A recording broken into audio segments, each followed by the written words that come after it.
Alright, this is my first video for Genetics 311, and I'm going to discuss the structure of DNA, which was discovered by Watson, Crick, and many other scientists.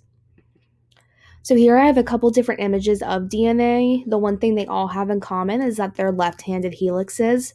The way that you can tell is based on which strand is closest to you and which way it's rising. So this is the strand that's closest to us. It is rising to the left.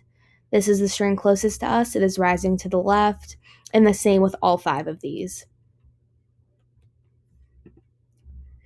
So here I have a more in-depth look at DNA. If we were going to decide which side this coiled on, we would see this is the strand closest to us, rising to the right, so that means it's a right-handed helix.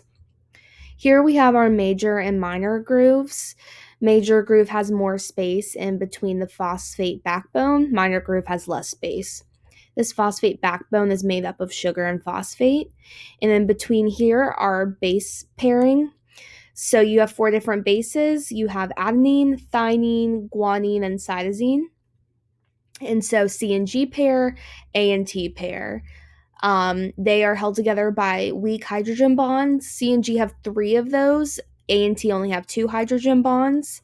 The real stabilizing bond is hydrophobic interactions due to base stacking, which we will talk about on the next slide. So here, this is a nucleotide. You have your phosphate, your sugar, and your base, so A, T, C, or G. Or it could be uracil in the case of RNA, and this is actually a ribose sugar because there's an oxygen coming off this 2' carbon. If it were DNA, it would just be an H. So numbering the carbons is important so we can see which is the 5' end and the 3' end of a double helix.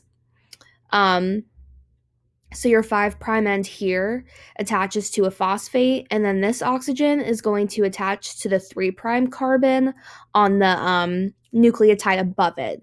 And so you can see that down here. This is the 3' carbon. Attached to this is oxygen, and then this would attach to the next phosphate down. And so this base stacking is how you get those hydrophobic interactions between the different nucleotides.